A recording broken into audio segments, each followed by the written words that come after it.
Okay. Another day, another trail. Yeah, well, that's all right though. It's good for you. Mm-hmm. But I'll tell you something that's bad for you, But, and that's kind of the subject here.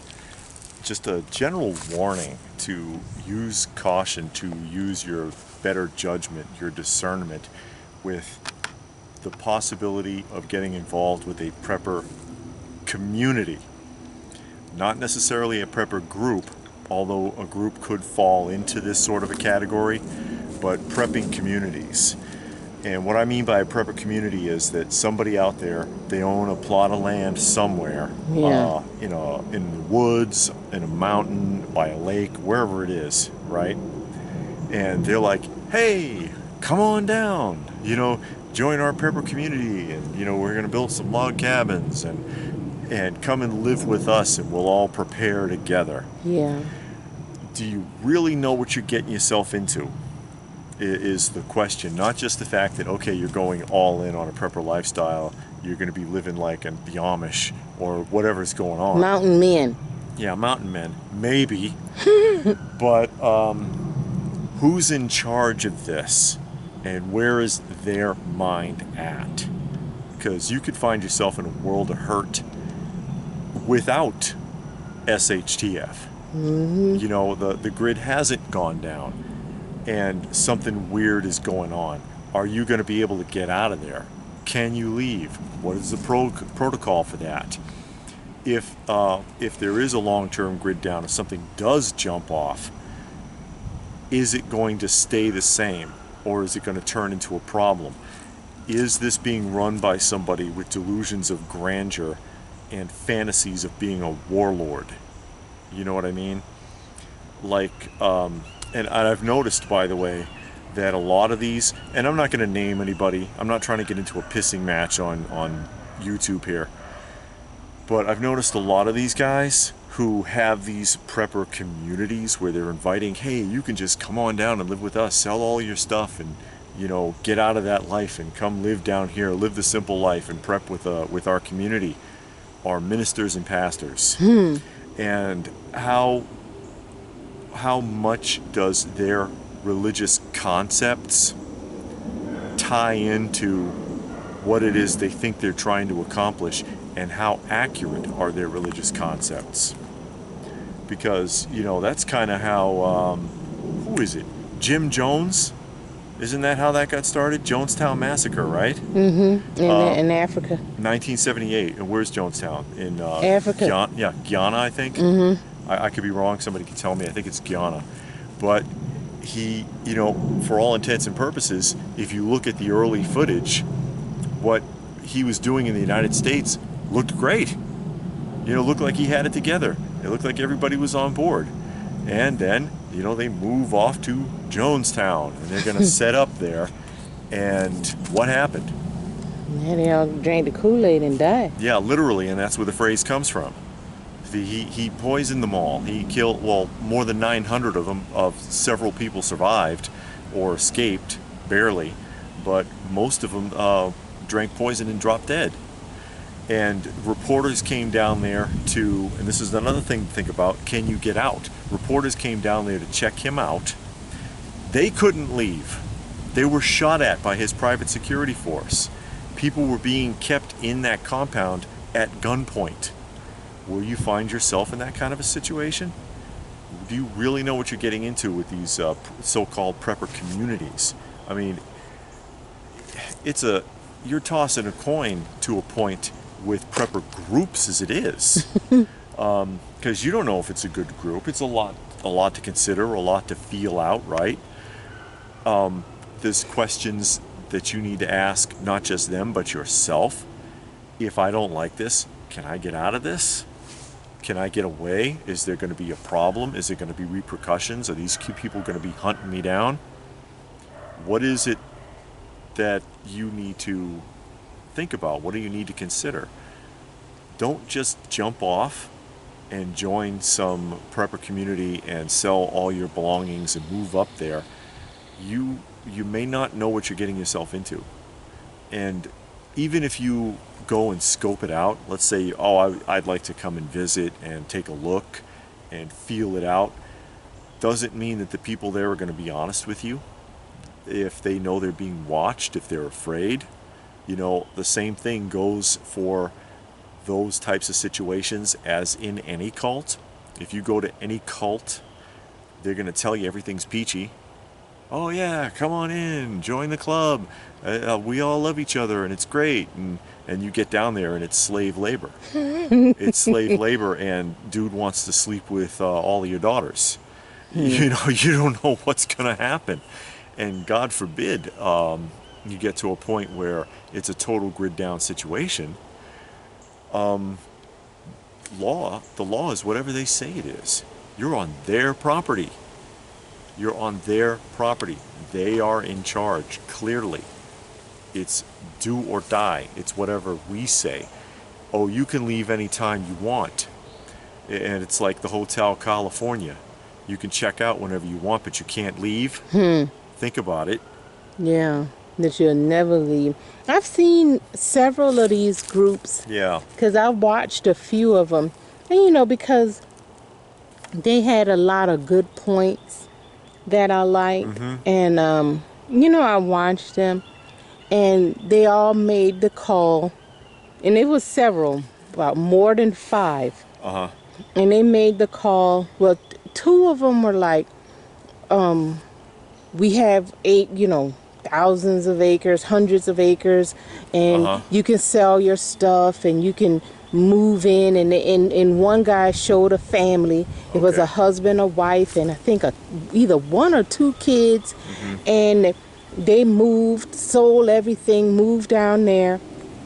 And a lot of aircraft today. That's odd. That's very odd. They bought a little tiny trailer and put it on his land, and they were living. And then they interviewed the guy. Did like an interview asking him how they like it, and it was like, oh yeah, this is great and everything. And then the other guy, he's all about having multiple wives and stuff. And I'm sitting there who thinking, you're talking about. Yeah, and I'm thinking to myself, okay, and he had a plot of land, and you could go and live on it, and he would take you around and show you, because they built little houses, like little mini, tiny houses. Yeah. So they had little tiny houses, and the family could live there. And I'm thinking to myself, what real man gonna let his wife sleep around, and be like the community bicycle or something, or his little girls. So all of that stuff. Because you don't know what's really underlying there. And I mean, this guy was like bold and blatant with it, that he was all about multiple wives, and but he had this prepper community, and they went around the community, and he showed you how it looked, and I was like, no, dude, I'm not with all that. I'm not trying to watch you. And then some other people were just like, yeah, we got some land, but all of them said, this is my land. Yeah. I make the rules. Now I'm all about rules. Okay. Yeah, there has to be some you kind of lay order. down some ground rules, but like right now, and I'll just say it like this: everything's peachy. It's a beautiful day in the neighborhood. Yeah. Can you come and go as you please?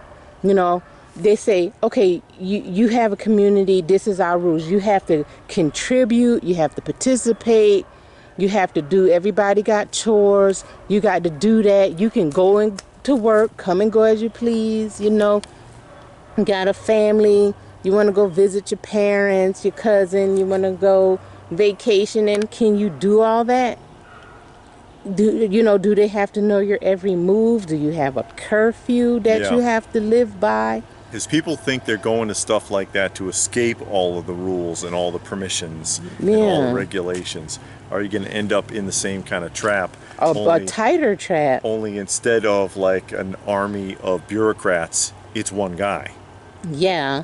And I mean, again, I'm all about rules, and I think you should have them. Any community like that should definitely have some. But then, and of course, when things get worse, okay, we're going to implement like level 2 or 3 or 4 or whatever. Yeah, we got to put down some curfew. But are you saying, "Ooh, yeah, the Brown family just had a little daughter. Let's wait 13 years and then we got to break her in." You know, Wow. stuff like that. Is it Because going that to sort be of thing's happened. that kind of stuff happen? Yeah. And you know, you got to know that going in. And they're not going to put that in the brochure. They're not going to put that on the website. And if you go and tour the place, you might not see that. You might see that little girl clinging on to her mama like it's her last day on earth. And then you got to notice that and be like, why that kid holding on so tight? Yeah. You know? So, but you said the thing about a religious group. That part doesn't really bother me too much. It And depends on their philosophy.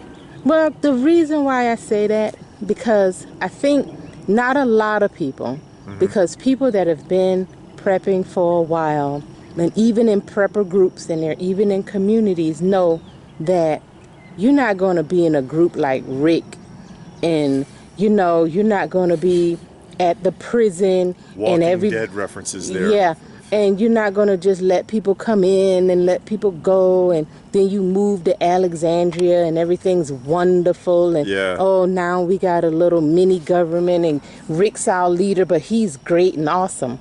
You know, everything's not going to be like that, but you have to, you know, just be mindful. And I think that's where people get mixed up. You end up with a Negan on your hand, and he running groups, and you stealing and killing people. Yeah. And Everything started out okay, but things got weird. yeah, things got weird, things got strange. And can you just pick up and leave?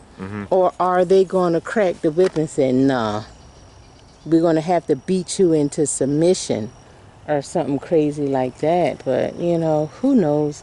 But I was saying about the groups, you know, the thing for me when it comes down to religious groups, or not even religion, but a group of people that are like-minded, I'll say it like that, because maybe they like a certain thing, or they believe a certain way, or feel a certain way about stuff, and they're not going to allow others in the group that don't have that like mind. And I'll use this for an example. Like we got the big critical race theory thing going on right yeah. now. But you're in a group with a group of people and they're like-minded, and they're like, no, we don't believe in that. We don't preach it. We don't teach it. We're not going to teach that to our kids. We're not going to practice that. And you're like, okay, this is a like-minded group. So they're not going to let a person come in with those thoughts and beliefs trying to poison your group with Yeah, that 'cause they could mindset be- and divide your group up. It could be considered a form of infiltration. Yeah, and then it could bring in a way of life that you don't want for your group, because your group might be peaceful and, you know, all in harmony and everybody gets along, and then you bring in this certain type of people and it just disrupts the whole thing that you got going on. And that's a big concern that I have with it, and it's hard to know, you know. Yeah. It's a lot to consider. And so I just put it out there. Guys, if you're thinking about that whole prepper community concept, be very careful. Feel it out. Use your gut instinct. If you go down there to take a look around and talk to people, follow your instincts. Yeah. Does it feel right? Does it sound like these people are telling me the truth? You know, or could it be that they're afraid and they're going to say whatever they've been told to say? Yeah. Do you really feel like these people can come and go as they please? Can they do what they want, believe what they want? Or do you feel like the person or people in charge are going to crack down if they get the opportunity? Or are they warlords in waiting? You know, are they looking forward to an opportunity to turn it into their own mini government? Yeah. And just run people, just want to be in charge. Actually, there was one thing that was said And I'm pulling this actually out of Netflix. You remember The Punisher? Mm-hmm. Not Punisher, but Daredevil, and the Punisher was in prison. If anybody saw this, and the guy calls the Kingpin into his cell because he's in charge there, and he says, "I just wanted to see where we stand because I know your type. You see a throne and you want to sit in it."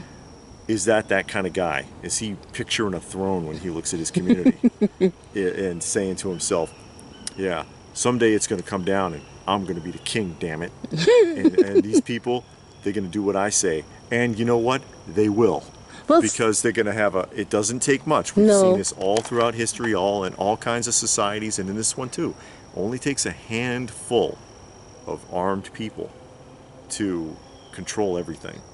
And now I know and I believe wholeheartedly that if you're in a group, a community, whatever you want to call it, you do need a form of government, a kind of government. Yeah, there has to be established rules of some sort. and you have to implement them. But then it's a difference when you have like a government, you know, and you say, okay, these are the rules, we're going to follow them. And then you got that dictator, that Hitler on your hands, and then he want to burn everybody. Change constantly, like Animal Farm. Yeah. Where every time they look at it, it's like, wait a minute, it wasn't like that before. It wasn't like that yesterday. Happened? Or is it going to be, well, this rules applies to him, Yeah. but not to her. Or it applies to the Brown family, but not the Jones family. Yeah.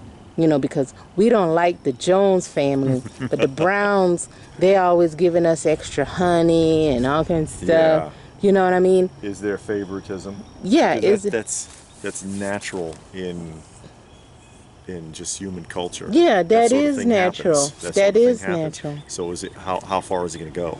Yeah. Do they want to sleep around with your wife and your kids? You laugh, but that kind of stuff. It's the truth. I know it that kind of stuff happens. It happens. And if they come knocking on your door in the middle of the night because your daughter just had that 13th birthday party, and be like, oh yeah,